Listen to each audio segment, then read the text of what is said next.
করজোড়ে আপামর বাংলাবাসীর কাছে এবং মুর্শিদাবাদের মানুষের কাছে একটা অনুরোধ যে আপনারা শান্তি শৃঙ্খলা বজায় রাখুন। আপামর বাংলাবাসীর কাছে এবং মুর্শিদাবাদের মানুষের কাছে একটা অনুরোধ যে আপনারা শান্তি শৃঙ্খলা বজায় রক্ষা করা। কোনো দুষ্কৃতী অনেক কথা বলতে পারে, কে বাবরি মসজিদ করবেন, কে রাম মন্দির বানাবেন, ব্যক্তিগত স্তরে করুন, কোনো অসুবিধা নেই। ডক্টর আব্দুল সালাম তিনি মামলাটি করেছিলেন খুব স্পষ্ট কথার ভিত্তিতে। এক, আমাদের পশ্চিমবঙ্গ, এখানে দীর্ঘ সময়ের একটা ইতিহাস আছে, সাংস্কৃতিক ইতিহাস, যেখানে সহনশীলভাবে সব ধর্মের মানুষ বসবাস করেন এবং বহু ক্ষেত্রেই বহুবার বহু মানুষ বিভাজনের রাজনীতির চেষ্টা করলেও বাংলার মানুষকে ধর্মের ভিত্তিতে বিভাজিত করা যায়নি, গরিব মানুষকে ভাঙা যায়নি। কিন্তু আমরা দেখেছি যে পশ্চিমবঙ্গে গত কয়েক বছরে পরিস্থিতি বদলেছে।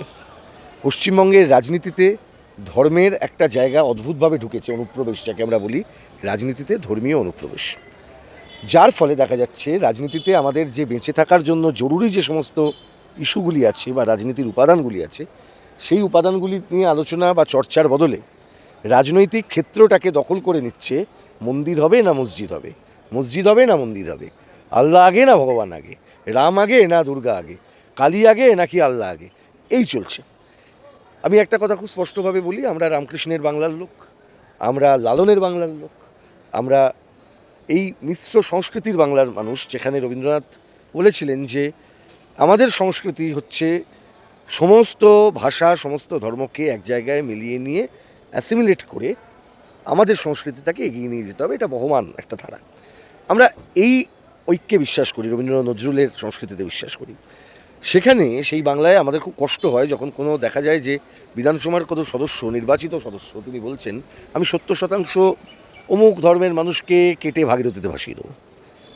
আবার উল্টো দিক থেকেও আমরা, এটা আমাদের ঘেন্না লাগে যখন আমরা দেখি রাজ্যে বিধানসভার বিরোধী দল নেতা গিয়ে যখন ওই আমাদের কাশ্মীরে যখন সন্ত্রাসবাদী হামলা হলো, সেখানে একজন শহীদ হয়েছেন, মারা গেছেন, তার পরিবার, তার স্ত্রী, তার কোলে ছোট শিশু শ্মশানের মধ্যে যখন রয়েছেন তার শেষকৃত্যের আগে, বাচ্চাটাকে টেনে নিয়ে এই বলুন হিন্দুর বাচ্চা মোদির বাচ্চা আছে। আমাদের কষ্ট লাগে, এটা বাংলা নয়, এটা বাংলার সংস্কৃতি নয়, আমাদের চেনা বাংলা নয়। আমি নিজে মুর্শিদাবাদের ঘটনাক্রম আমি ফলো করেছিলাম আপনাদের মতন। আপনাদের মনে আছে 2024 সালের এপ্রিল মে এই সময়টাতে ওই ওয়াকফ সংশোধনী বিলের বিরুদ্ধে যখন প্রতিবাদ হচ্ছিল, সেই প্রতিবাদে উপর যে আক্রমণ হয়েছিল পুলিশের দ্বারা, সেখানে গুলি পর্যন্ত চলেছিল, একজনের মৃত্যু হয়েছিল, পরের দিন দুজনের মৃত্যু হয়েছিল। আমরা দেখেছি মুর্শিদাবাদ জেলায় প্রত্যেক বছর এই দাঙ্গা, ছোটোখাটো ঘটনাকে কেন্দ্র করে দাঙ্গা লাগে, রাজনৈতিক নেতারা বক্তব্য রাখেন, উস্কানি দেন এবং তারপর দিনের শেষে গরিব মানুষ মরেন, গরিব মানুষকে জেলে ভরা হয়। শামশেরগঞ্জের দাঙ্গায় দেখেছেন কারা জেলে আছে, কারা জেলে নেই। ওখানকার মানুষ খুব ভালো করে জানেন কারা দাঙ্গা লাগিয়েছে আর কারা দাঙ্গা লাগায়নি, কে দাঙ্গা লাগাতে পারে, কে দাঙ্গা লাগাতে পারে না। মূল কথাটা হচ্ছে গরিব মানুষের ঐক্য। সেটার জন্যই আব্দুল সালাম একটি মামলা করেছিলেন। কি মামলা? যে সরকারকে বলতে হবে, সরকারকে ওয়েক আপ কল দিতে হবে যে ভাই তোমার কাজ আইন শৃঙ্খলাটা রক্ষা করা। কোনো দুষ্কৃতী অনেক কথা বলতে পারে, কে বাবরি মসজিদ করবেন, কে রাম মন্দির বানাবেন, ব্যক্তিগত স্তরে করুন, কোনো অসুবিধা নেই। অন্যের জমি দখল করে করবেন না, সরকারি জমি দখল করে করবেন না, নিজের জমিতে করুন, নিজে ধর্মীয় আচরণ করুন, উস্কানি দেবেন না। সিম্পল। সরকারের কাজ হচ্ছে এটা দেখা যেন কোনো মানুষের কোনো ক্ষতি না হয়।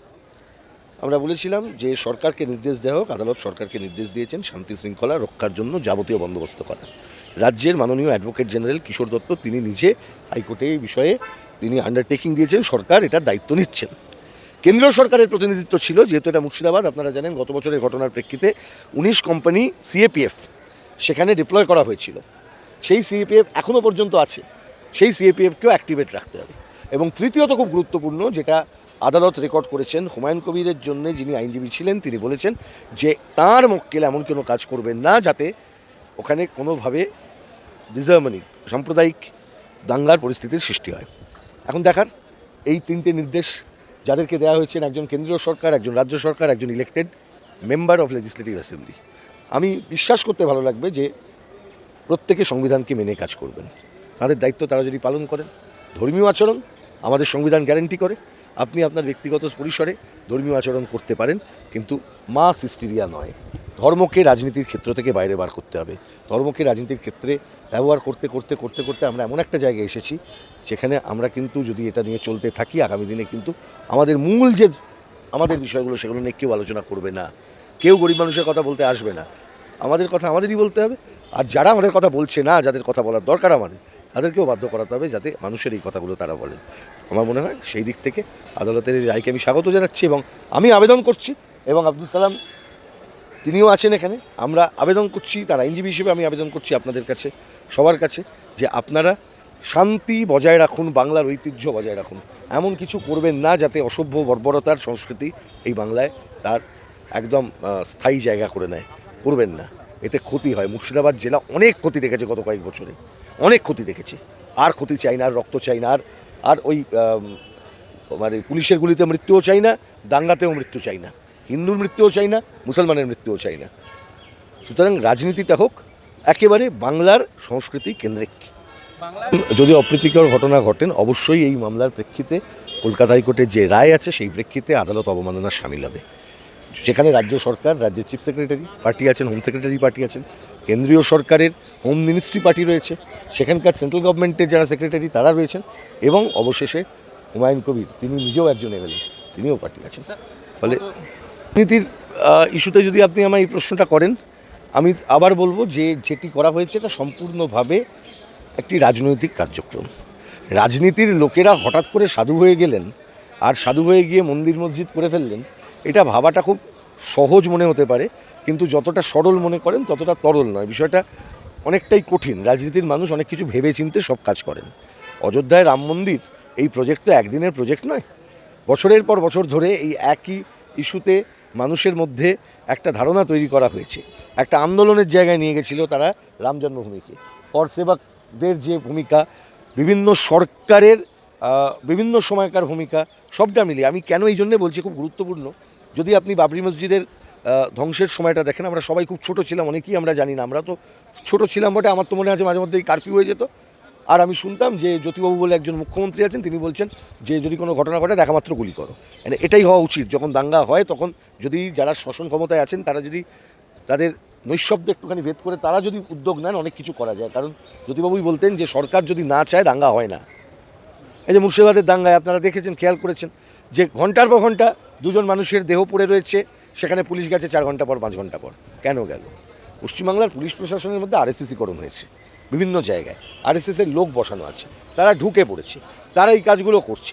সামাও পশ্চিমবাংলার মুখ্যমন্ত্রী এটা করতে পারছেন না, তাদেরকে নিয়ন্ত্রণ করতে পারছেন। এটা রাজনীতির কথা, কিন্তু আমরা চাইবো সংবিধানের কথাটা। উনি সংবিধানের নামে শপথ নিয়েছেন, চিফ মিনিস্টার তিনি শপথ নিয়েছেন সংবিধানের নামে, তাহলে এমন কিছু তিনি করবেন না। একটু সরে আসুন, একটু এমন কিছু করবেন না যাতে করে মনে হয় না যে সংবিধান ক্ষতিগ্রস্ত হতে পারে। এটা তার কাছ থেকে আমরা যদি আশা করি তাহলে ভুল করব না। শিখলেন তো যে কী অবস্থা হয়, দাঙ্গাবাজদেরকে যদি আপনি নেতা করে দেন তাহলে কি মুশকিল হয়, গুন্ডাকে আপনি নেতা করে দিলে কী হতে পারে, তোলাবাজকে আপনি নেতা করে দিলে কী হতে পারে। রাজনীতির এই জায়গাটাকে যদি বুঝতে পারা যায় তাহলে দেখুন, দিনের শেষে আমাদের সবার ক্ষেত্রে সমাজটা থাকবে, বাংলাটা থাকবে। আমি থাকতে পারি, আপনি থাকতে পারেন, কালকে আপনি না থাকতে পারেন, আমি না থাকতে পারি, কিন্তু আমাদের ভবিষ্যৎ প্রজন্ম তো থাকবে। ইন্টার জেনারেশন লিকুইডিটি, এটা আমাদের একটার পর একটা প্রজন্মকে দিয়ে যেতে হবে। কোন বাংলা দেখবে? যে বাংলা আমরা ছেড়ে এসেছি 40-এর দশকে, সেই বাংলা দেখবো? রক্তারক্তি করার বাংলা? নাকি 40-এর দশকে রক্তারক্তি হয়েছে বলে এখন রক্তারক্তি জোরে আবার রক্তারক্তি করে তার প্রতিশোধ দিতে হবে, সেই বাংলা কোনটা? আমরা তো চাই না এগুলো। তাই আমি আপনাদের কাছে করজোরে আপামর বাংলাভাষীর কাছে এবং মুর্শিদাবাদের মানুষের কাছে একটা অনুরোধ, যে আপনারা শান্তি শৃঙ্খলা বজায় রাখুন। শান্তি বজায় রাখাটা আমাদের প্রাথমিক কাজ। আমরা নিশ্চিতভাবে এই বাংলায় অনেক ক্ষতি দেখেছি, আর যেন একজন মানুষকেও দাঙ্গায় না মরতে হয়। দেখুন, গরিব মানুষ মরবে, ওরা কিন্তু ঠিক জায়গায় যাবে। হুমায়ুন কবির আর শুভেন্দু অধিকারীকে এক জায়গায় দেখা যাবে। কোনদিন দেখবেন মমতা ব্যানার্জি, হুমায়ুন কবির, শুভেন্দু অধিকারী এক মঞ্চে আবার চলে আসবে। এক মঞ্চেই ছিল। মরবেন আপনি, মরবো আমি, কাজের জায়গা ক্ষতিগ্রস্ত হবে।